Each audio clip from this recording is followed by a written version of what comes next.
یہ ہے دیوبند کے بزرگ اور یہ ہے مجدد میات حاضرہ ان کے، اور پوری کتاب ہے یار بھری ہوئی ہے خرافات سے۔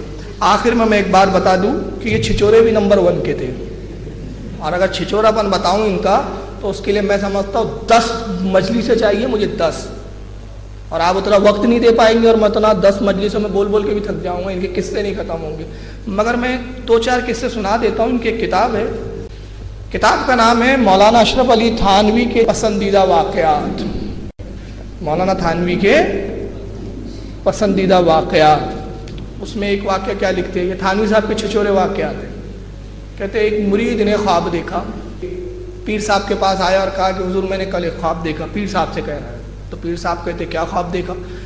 کہ مرید کہتا ہے کہ حضور میں نے کل خواب یہ دیکھا کہ آپ کی انگلیوں میں شہد لگا ہوا ہے اور میری انگلیوں میں بو لگا ہوا ہے، غلاظت لگی ہوئی ہے۔ پیر صاحب نے کہا ہم ہی اسی لائق، ہماری انگلیوں میں شہد نہیں ہوگا تو کیا ہوگا؟ کہا حضور آپ نے بھی پورا خواب نہیں سنا، اس کے بعد خواب یہ ہے، اب آپ سمجھ گئے، یہ تھانوی صاحب نے بیان کیا۔ تھانوی صاحب کی پوری لطیفے کی کتاب بن سکتی ہے، اس کا نام رکھا جا سکتا ہے تھانوی جوکس، تھانوی کے جوکس۔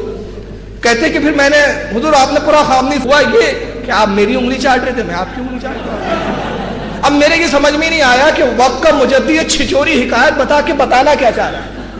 بھائی کوئی مقصد ہو، اللہ کے نبی کی حدیث ہے، اللہ کے نبی فرماتے ہیں کہ مومن چھچورا نہیں ہو سکتا، فیض گو نہیں ہوتا۔ یہ فیض گوئی کر کے بتانا کیا چاہ رہے ہیں؟ مسجد نبوی میں اللہ کے نبی تشریف لاتے ہیں، صحابہ اکرام ہنس رہے ہیں کسی بات پر، کسی بات پہ کہہ لگا رہے ہیں، نبی پاک ناراض ہوئے، ارشاد فرمایا اے لوگو تم ہنستے ہو دنیا میں جبکہ موت تمہارے تعاقب میں ہے، جس کے تعاقب میں موت ہو اس کو ہنسی سے کیا کام؟ موت کے بعد جو چیز تمہیں پیش آنی ہے اگر اس کی تمہیں خبر ہو جائے تو تم دنیا میں ہنسنا چھوڑ دو۔ راوی کہتے ہیں کہ وہ صحابہ اکرام کا عالم یہ ہو گیا کہ آخرت کے خوف سے ہمیشہ خوف زدہ لرزہ بر اندام رہتے، اور پھر انتقال تک کسی نے ان کو ہنستے ہوئے نہیں دیکھا۔ تو یہ اسلام کی تعلیم نہیں ہے، مگر یہ ان کے حکیم الامت چھچورے امت یہ ہنس کے جوک سنا دیتے۔ ایک جوک اور دیکھیں کتنا بیہودہ سنایا، اسی کتاب بہت فیوریٹ ہے ان کی کہانیاں تھی، اس میں کہتے ایک تیلن تھی، بھیا تیلی ہو تو معاف کریں، تھانوی صاحب نے لکھا میں نے نہیں لکھا، تیلن تیلی کی بیوی کو تیلن کہتے ہیں، تیلی جو سماج ہے ہمارے، کہتے ایک تیلن تھی، اور تیلیوں کیا ایک رواج ہے کہ دلہن کئی دن بات نہیں کرتی، اب ہے نہیں پتہ نہیں، اس وقت تو یہی تھا، کئی مہینے گھونگھٹوں میں رہتی تھی، گفتگو نہیں کرتی تھی، یہ برا مانا جاتا تھا اس وقت۔ تو تھانوی صاحب کہتے کہ ایک تیلن تھی، نئی شادی ہوئی، بات نہیں کرتی تھی، شوہر چلا گیا کسی جگہ، تو اس کے شوہر کی غیر حاضری میں کچھ لوگ آئے اور اس سے پوچھا کہ تیلن تیرا شوہر کہاں ہے؟ اب بولے تو گستاخی، اب دیکھیے بولنا گستاخی تھا تھانوی صاحب کے نزدیک، اور اس کے بعد کی حرکت گستاخی نہیں۔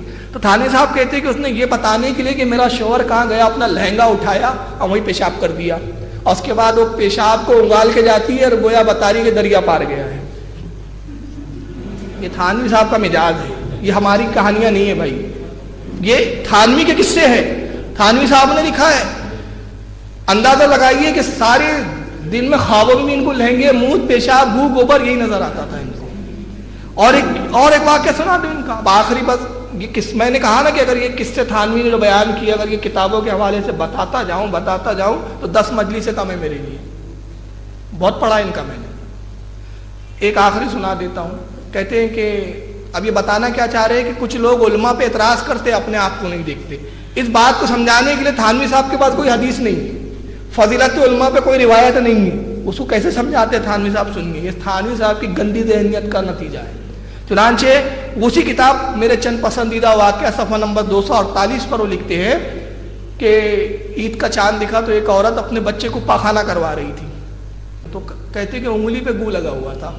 تو عورتوں کی عادت ہوتی ہے کہ جب کچھ چیز حیرت سے دیکھتی ہے یا بات کرتی تو انگلی ناک پہ رکھ لیتی ہے، ہوتا ہے نا عورتوں کو دیکھا ہوں۔ تو اس نے انگلی ناک پہ رکھ لی اور کہا کوئی اس سال چاند جو بڑا بدبودار نکلا ہے۔ تھانوی صاحب کہتے بدبو چاند میں نہیں تھی، بدبو تو اس کی اپنے انگلی میں تھی۔ تو اسی طرح کچھ لوگ علماء پہ اعتراض کرتے اپنے آپ کو نہیں دیکھتے، کہ سمجھانے کے لیے ان کو یہ گو گوبر والی شکایت ملی۔ ان کا معاملہ کیا تھا؟ چرکین کر کے ایک شاعر تھے، نام سنا ہوگا آپ نے، چرکین، وہ صرف گو گوبر کی بات کرتے تھے۔ تھانوی صاحب کا بڑا گہرا تعلق لگتا ہے مجھے، کبھی کبھی ڈاؤٹ ہوتا ہے کہ چرکینی کا نام تھانوی تو نہیں تھا کہیں، ہو سکتا ہے ایسا، واللہ جانے۔ ان کو ہمیشہ گو گوبر کی اب وہ وقت نہیں ہے، تو بہرحال عرض یہ کر رہا ہوں کہ تھانوی صاحب کا عالم یہ تھا کہ گندے فحش علم سے کورے چھچورے انسان کا نام مولانا اشرف علی تھانوی ہے، اور ایسے شخص کو انہوں نے مجدد بنایا۔ اب میں آخر میں اعلیٰ حضرت کی شان انہی کے گھر کی کتاب سے بتا دوں، میں اپنے گھر کی کتاب نہیں پیش کر رہا ہوں، اس کتاب کا لکھنے والے ہیں مولانا کوثر نیازی صاحب، یہ جماعت اسلامی کے تھے۔ مولانا ادریس کاندھیلوی دیوبند کے عالم سے بھی انہوں نے پڑھا، اور ان کا ذکر انشاءاللہ میں کل ان کے کچھ حوالے بتاؤں گا رضا اکیڈمی کے جلسے میں کہ مولانا کوثر نیازی کون ہے۔ صرف ایک تعارف بتا دوں کوثر نیازی کا، جماعت اسلامی کے تھے، ہمارے مکتب فکر کے نہیں ہیں۔ انہوں نے اتنی کتابیں پڑھی اور اتنی کتابیں لکھی کہ کہتے ہیں کہ زندگی میں نے جتنی روٹیاں نہیں کھائی اتنی کتابیں پڑھی۔